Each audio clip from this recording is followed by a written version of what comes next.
Hi, everyone, and welcome back to the Simplify Senior Transitions podcast, where we make senior living decisions less overwhelming and more empowering for families navigating this important life stage. I'm Dale Corpus, a senior transition specialist and real estate expert based in the San Francisco Bay Area. I'm also a proud member of the sandwich generation. Like many of you, I'm juggling work, family, and caring for aging parents, so I know firsthand how emotional and complex this journey can be. This podcast is here to help. Each week, I bring you real, unfiltered conversations with professionals who are walking alongside families in the aging and senior care space, from hospice care to housing, financial planning to grief support. It's all about giving you the tools, clarity, and confidence to make the best decisions for your loved ones and for yourself. And today's guest is someone who brings deep compassion and insight to one of the most important, yet often avoided, parts of the aging conversation, end of life. I'm joined by Traci Arieli, the host of the Comforting Closure podcast. Traci creates safe, honest spaces to talk about death, grief, legacy, and emotional connection. Her work helps families find peace and meaning in some of life's hardest moments. Let's dive in. Welcome to the Simplify Senior Transitions podcast, where we help families navigate senior living, real estate, and everything in between. Hosted by Senior Transition Specialist Dale Corpus, this show brings you expert insights, real solutions, and stress-free strategies to make senior transitions simple. Ready to dive in? Let's go. All right, and we're back, everybody. Traci, welcome to the show today. I'm so glad to have you on. How are you? I'm great. Thank you so much for having me on. I really appreciate it. I'm going to just go ahead and just jump into this. We have a lot to cover. So can you tell us what inspired you to start Comforting Closure? Yeah. So I had a death in my family. My cousin Heather died of suicide.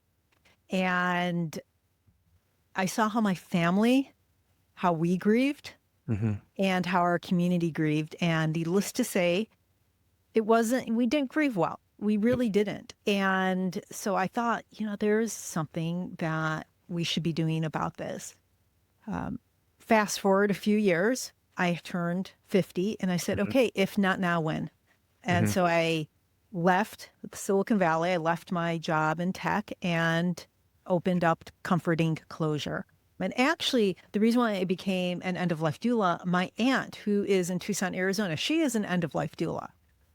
So I got training and I saw how many things that we can do, everything from helping clients prepare, helping people and their families actually prepare, not only from a health-wise perspective, but a much bigger perspective of getting their homes ready and a whole host of things through Vigiling. And then, of course, the grief work. And I said, okay, I want to do this.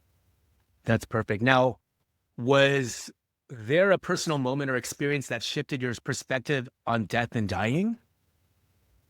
I think that wasn't just one single moment. My cousin dying, definitely. I also had friends who died in the 1990s. And they died of AIDS. If you remember, in the 80s and 90s, people really didn't know what was happening. And I saw how not well they were treated by the healthcare industry because there was a lot of fear.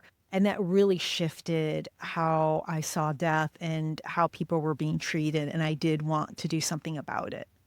Okay. Now, I didn't hear the term end-of-life doula literally until this year. And I don't think a lot of people know what that means. Can you, in layman's terms, in your own words, what is an end-of-life doula? An end-of-life doula is a person that helps families get ready for a person's transition, for a person's death. And every single end-of-life doula does this a little bit differently. I'm going to talk to you about my personal experience. When I look at this, I look at it from a quality of life perspective. So I talk with people and I figure out, what does quality of life look like for them? And then how can we plan the rest of their life so that they get as good of a quality of life as possible, because death itself is at one point in time Yeah. when the body ceases to breathe and to be alive. Yeah. But you have a whole bunch of time before that. And so I focus on quality of life. And so I do things like, let's talk about an advance directive, and not only fill out an advance directive, because anyone can fill out, it's check marks, right? But really Yep. having that conversation, what does it mean? What does CPR mean for a person who is terminally ill? Or even if a person isn't sick, they're in their 50s, because I have an advance directive. What does that mean for someone like me? So it's Yeah. having those really deep conversations that people are scared to have. And so Yeah. I do that. I get people ready for, what does their environment look like if they are sick? What is going to be the most comfortable environment for them? Because I've gone into homes before where people are lying down looking at a wall. Hmm. That's not the best quality of life Right. where I come in, so it's, what does the environment look like? What do they want? What do they want to hear? What do they want to see? What do they even want to smell? Who do they want around? Who do they not want around? I sit Right. vigil with people. I do comfort care. When I mean comfort care, I might do some comfort massage. I am non-medical, so Okay. I don't administer medications. So there's the visual sitting. It is educating the family. It's educating the person. I'm working with a few clients right now, or a couple clients right now, where we are getting ready for their eventual death. And Okay. so I'm talking with their families about what that really means and how they want that to go. What is the quality of life for them? And then there's the grief work. Right. And it's the grief work before they pass away, and it's a Okay. grief work for their family after they pass away. So it is a whole host of things.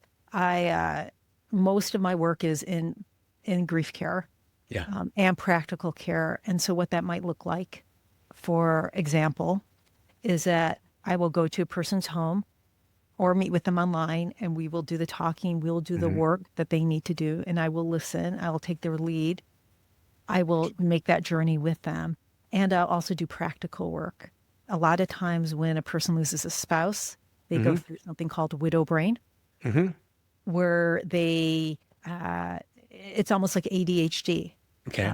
So I'll come over and I will take and open their mail with them and make sure bills get paid. I'll make sure they have groceries.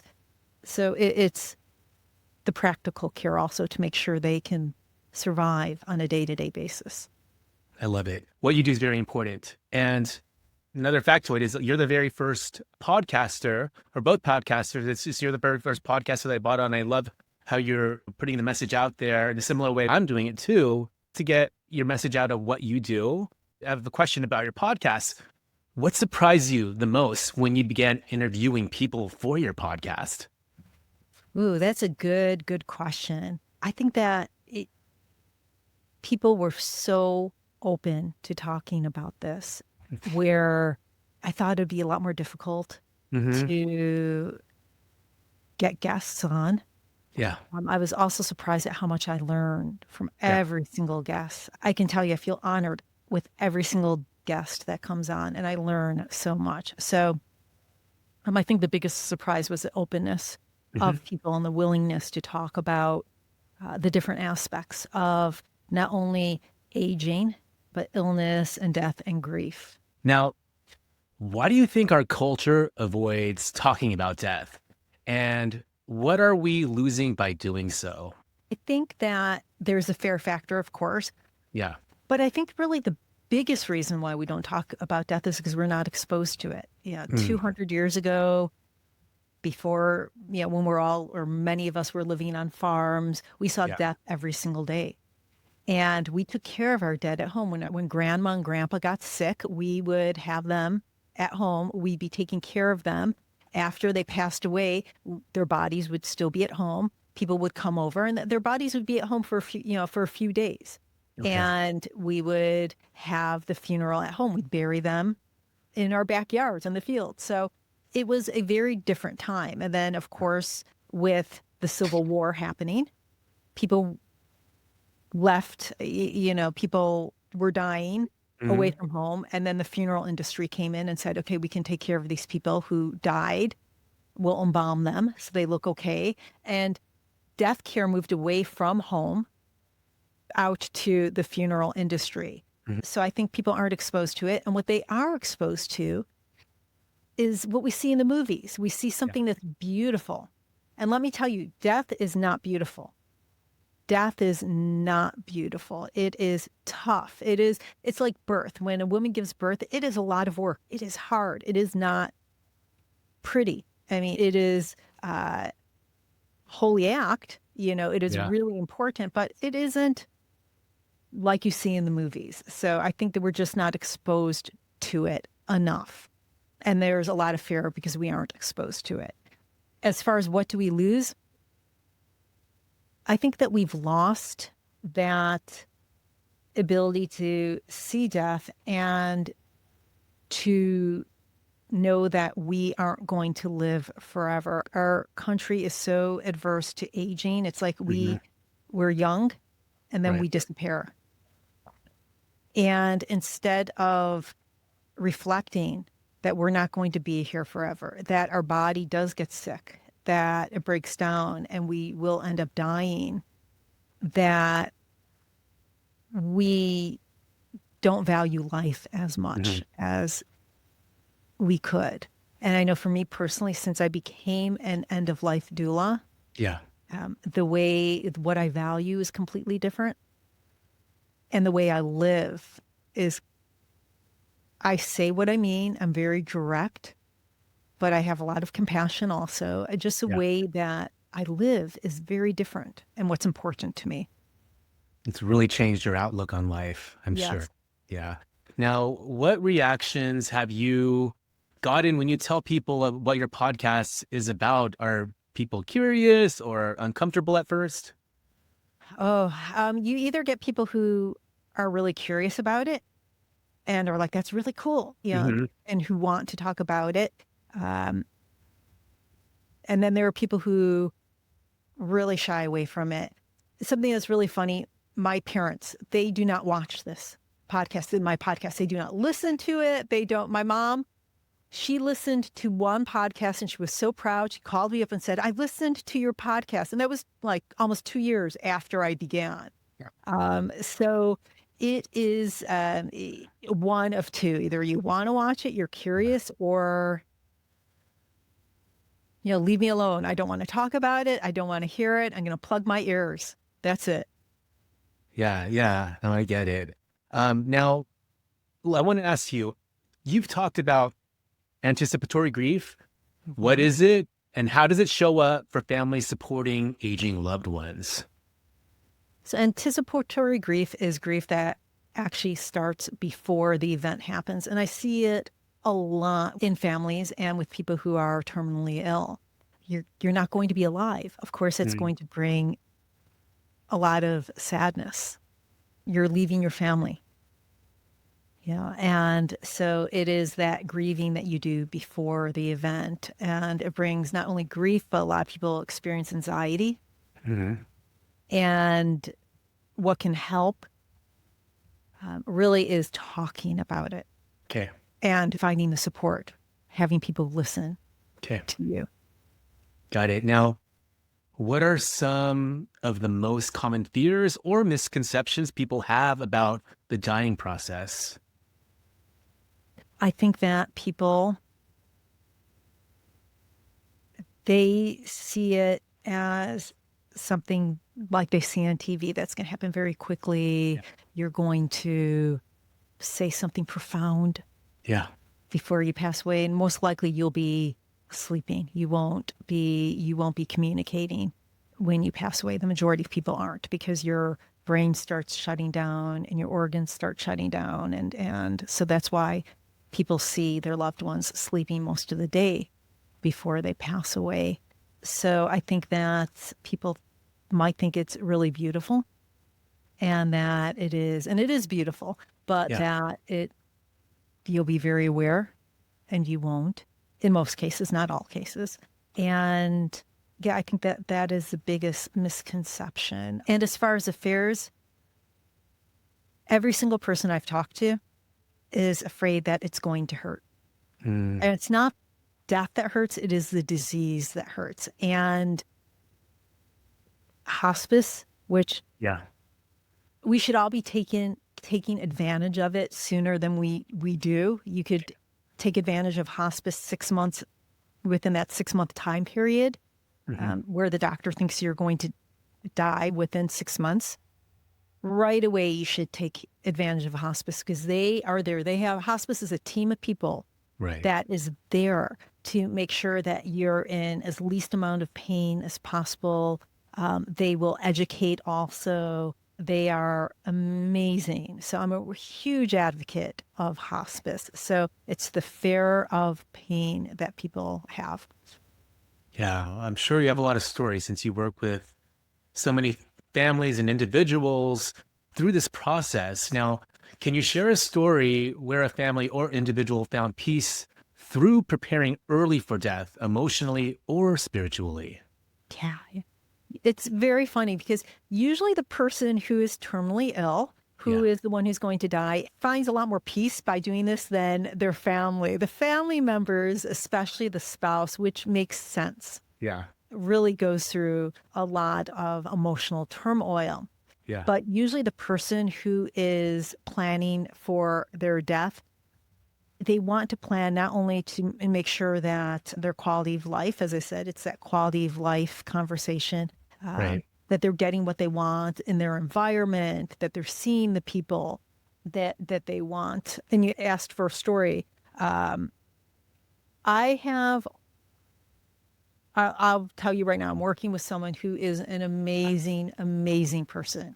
She is just, I just can't even, every single time I work with her, I feel so much love and I feel, believe it or not, really energized.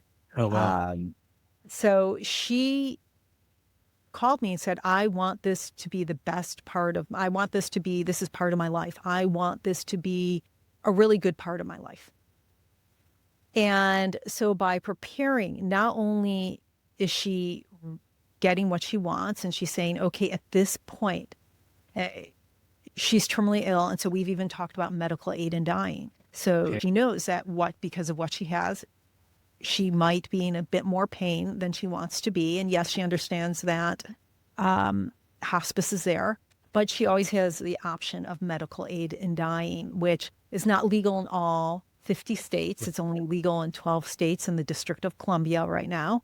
But that she has that option. And so she has a sense of control. She's a sense of control of what's going to happen in her environment.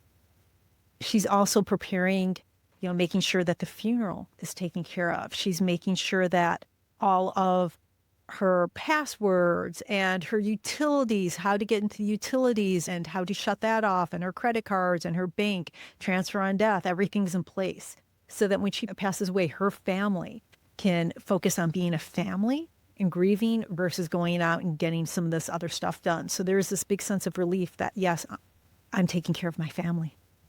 Also, that they could be a family after. So there's that sense of relief and sense of peace. Yeah. In your view, what does a good death look like? Every single person is different. And what a good death means for one person is going to be different. It is that quality of life. I've been brought in by families to talk to their loved ones about, are you ready to go into hospice? Are you ready? Because they don't want to have that conversation. I don't blame them. It's a really tough conversation. And in our medical system, you have doctors and nurses. They are trained to save people, to sustain life as long as possible. And they don't talk, most doctors, not all. And the conversation is starting to shift, which I'm glad. But most of them don't talk about quality of life. So they bring me in, and the conversation I always have is around quality of life. What does it mean for a person? That is what I focus on.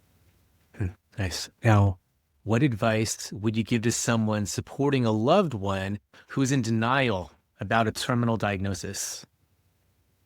So is the person who is sick in denial, or is it their family? Because The it's family's two in different denial. things. Yeah, they don't believe their loved one's going to be, passing on. Okay. So But it's valid. Meet people where they're at. The most important person in this is the person who's actually dying. And so working with them and making sure they're getting the care that they need. And also talking to the person about the person who is in denial about what they've already experienced. Have they experienced other people being sick, other people dying? Because a lot of times that is a factor. They've seen, let's say, mom's passing away. Maybe they've seen dad pass away and it was a horrible experience. So I would recommend talking to that person about their past and what they've seen. Got it. I want to segue into something else right now. I want to segue into tools, professionals, and support systems. First question I have here is, how do you recommend families start these difficult conversations with loved ones, especially if the loved one is resistant? I always start it by asking what fear they have around death. Have they, going back to, again, that resistance comes from somewhere. So finding out where that is. And then talking about quality of life, focusing on quality of life, because until you understand what that person values, you can't have that conversation. It makes it really easy, for example, if you say, or if that person says, my ideal day is I'm going to go hiking and I'm really active and that's really important to me. Okay, so what happens if you got to a point where you cannot get out of bed? You had to wear diapers or be put on a catheter. And in order to, you couldn't even get up anymore. And so you were bedbound. You had to, perhaps get dialysis 3 times a week. Having that conversation about what it could be. At what point are you like, oh, no, okay, no more. I want to be on hospice at this point. So really focusing in on what does life mean? What do they value? Some people are totally okay with being in bed and just watching TV and saying that life is okay for me. And then you go a step further. Okay, what happens if you, God forbid, got into a car accident? We're going to pretend, we're going to put it that you couldn't recognize, you couldn't get out of bed, you can't recognize anyone, you don't know where you are, you don't know who you are.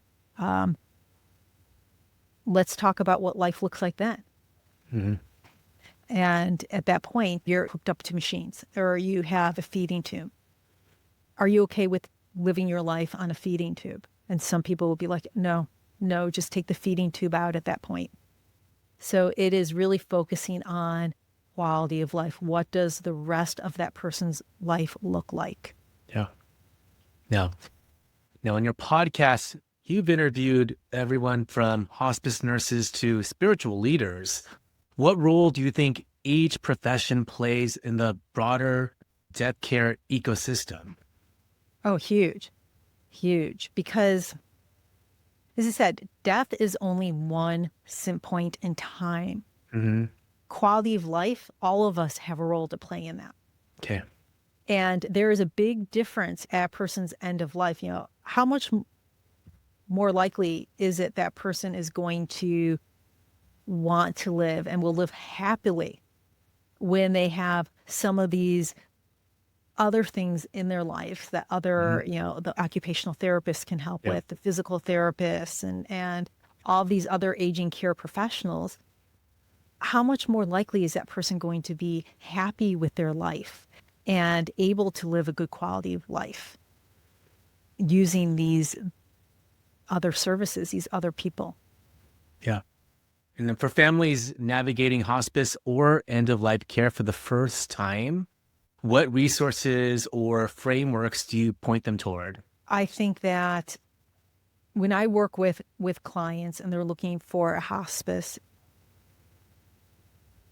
as far as resources, some of it is you just have to do the legwork. You have to do the interviews. You have to go to the Hospice Foundation of America. They have a really good list of questions that you should ask the hospice.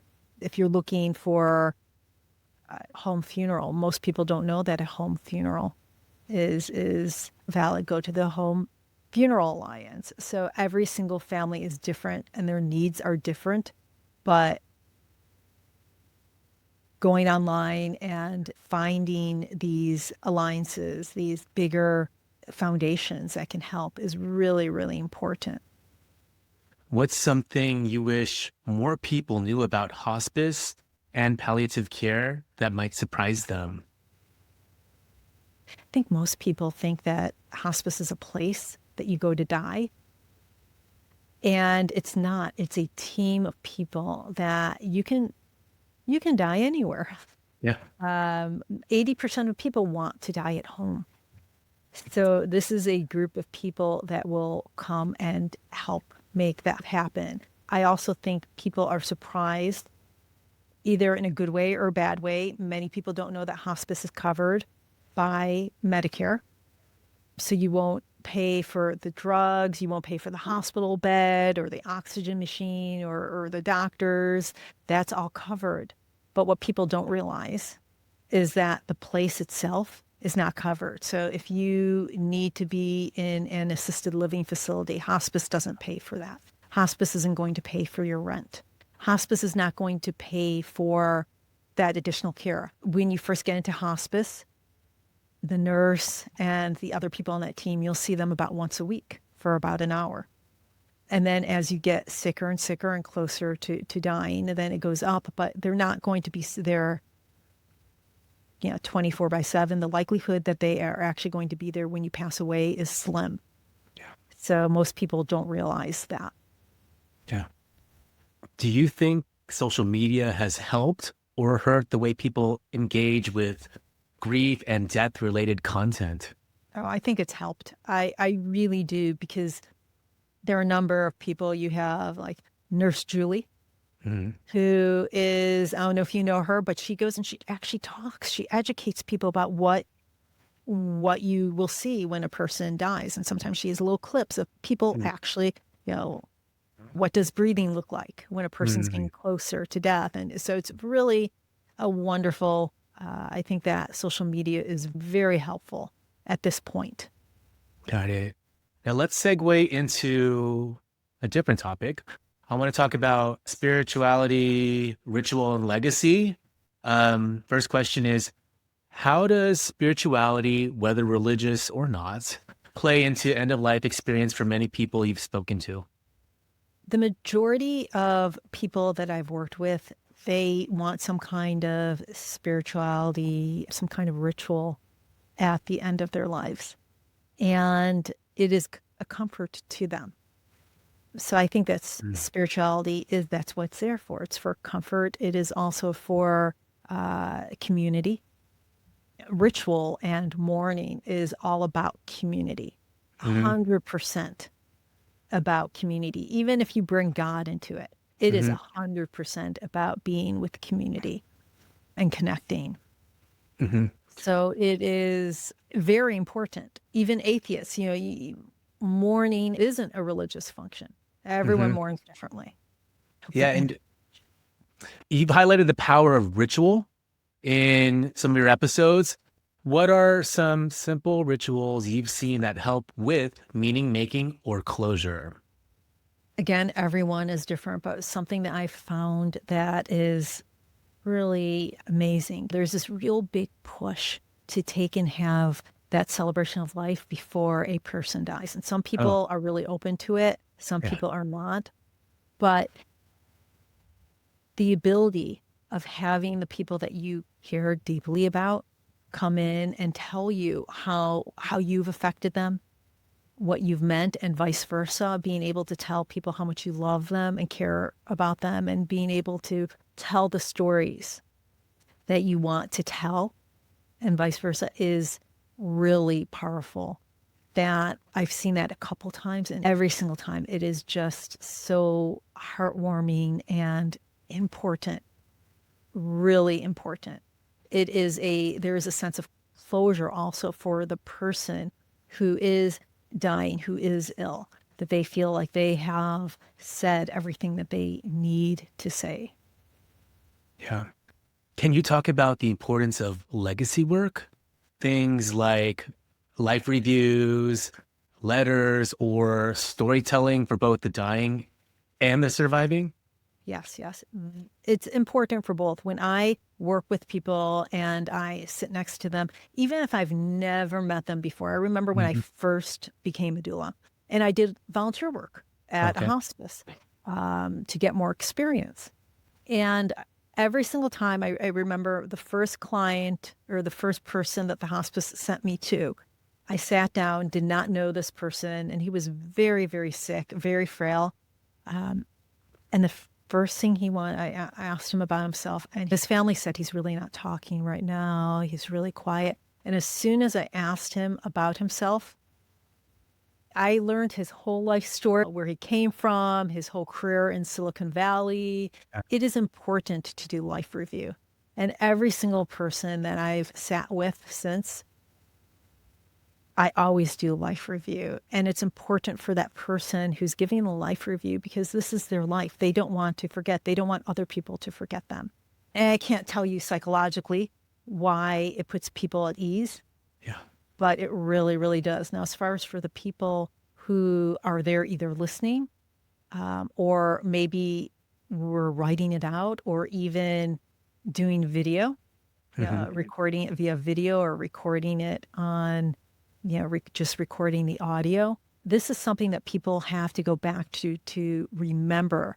Um, I have done videos for people, and after they've passed away, their family, everyone wants a copy of it because they're like, I didn't even know that story. This is the only video we have of grandma or grandpa. One person I worked with, he brought out reel to reel tape. It was like 40 Hmm. years old. Um, and it was him at his bar mitzvah. I've told this story before, but it was him and his bar mitzvah, and we transferred it to digital, Yeah. a digital format. And it's the first time that he had his parents were on it. It was the first time he heard his parents' voice in 40, 50 years. Hmm. Um, Personally, for me, we have a video of my grandmother when my husband and I got married. We did the When Harry Met Sally thing, and we had my parents and his parents, and then my grandmother tell their love stories. And my grandmother was the last grandparent alive for my husband and for me. Yeah. Um, and when she passed, like she told her love story, it was so funny. It was just, that was so my grandma. And she told her story. And when she passed away, everyone wanted it because it was the only recording we had. Yeah. My mom listens to it even now. It's been a good 15 years. And she says, I can remember my mom's voice because I could hear it. Wow.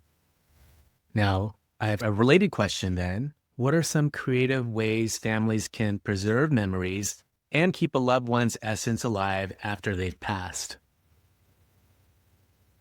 Tell their story. That is the most important thing.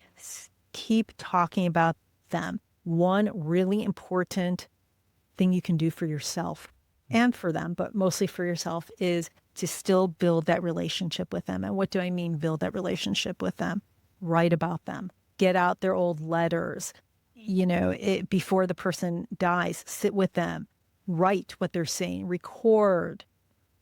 Do everything you can to help them live on.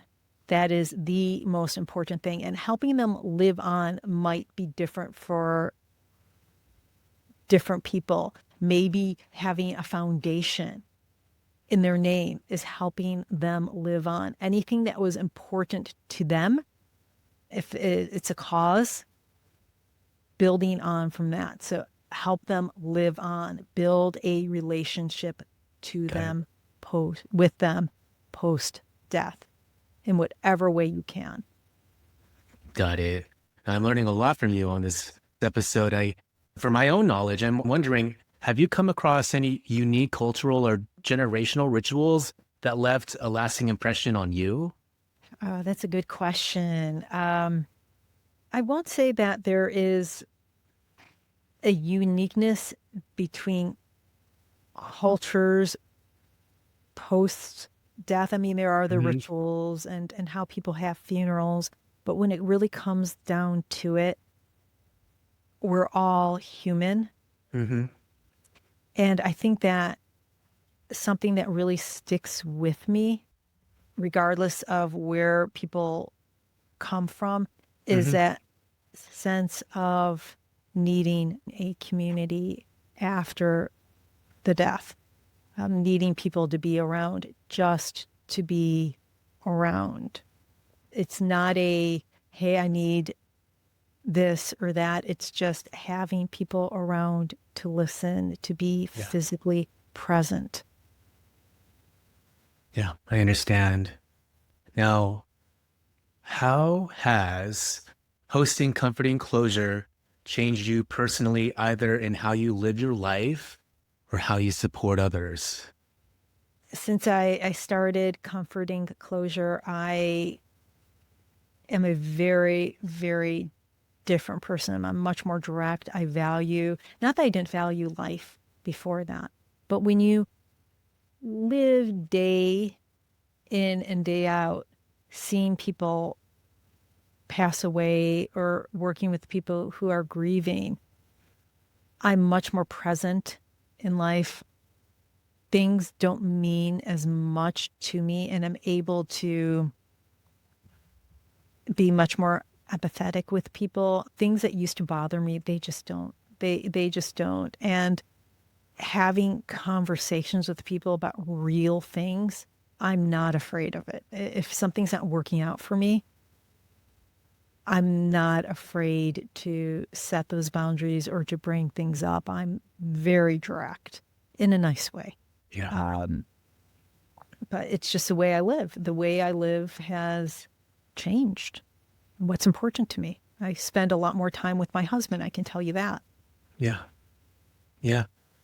I feel like you know what's more important in life and you want to spend time doing the important things, and not worrying about the small stuff. Yeah, it's much more freeing. It's much, much more freeing. I can tell you when I left Silicon Valley, like when I left tech, there was a great sense of fear. How am I going to make it? And now it's like, it's been 2.5 years out. My life, while I don't, I can say that I'm not going to be a rich multimillionaire. Um, I'm so much more free than I was Mhm. before because the things I value, it's just Yeah. completely different. I feel so much more free than I was before. Yeah. What are you most proud of in the work you're doing with this podcast and initiative? I'm most proud that I could be present with people in their hardest moments. It is such an honor. Every single person and family that lets me into their home during this time, Hmm. just honor. I feel so honored. And that's what I'm most proud of, that people are willing to allow me into their lives like that. Now, have you had any feedback from listeners or guests that really stuck with you or affirmed your mission? Yeah, I do get feedback from listeners who thank me for being open about these topics for people who are going through this with their loved ones. So there is that sense of community and that people understand that there are people out there that understand and that they're not alone. Mm-hmm. What do you hope people walk away with after listening to an episode of Comforting Closure? If they can just learn something from it, anything, every single person is at a different part of their lives, or we're all going through different things. But if they could learn something, if they take something away, be it they actually learned something that they could do, or again, that they feel a sense of community, that they know that they're not alone, then I feel really happy then I feel like that episode has been a good one. Perfect. What would you say to someone who feels called to work in end of life care but doesn't know where to begin? Yeah. Yeah. Give me a call. I think Right. that education is really important. Hmm. If they do not know where to begin, volunteering at a hospice, I think that you volunteer at a hospice, most of them have like a 1 year minimum. Hmm. Unless you burn out, then that's an entirely different story. But there, you get your feet wet and know that It's going to be scary at the Mhm. beginning because you want to do everything right. Right. Um, but everyone has to start everywhere, and everyone has that initial fear. And so just jump in. You're not going to do anything wrong. People will appreciate you. Okay. One of my last questions is this. In a perfect world, how would you love to see society shift in how we approach death, grief, and legacy? I want, in an ideal world, we're talking about it at all parts of our lives, in Mhm. school, in health class, when your child turns 16 and is getting their driver's license. You're talking today, you talk about hopefully organ donation. Let's talk about advanced directives also. Even though they're not 18 yet, Yeah. but still, you should, this is what I have on my advanced directive. I want people to be prepared.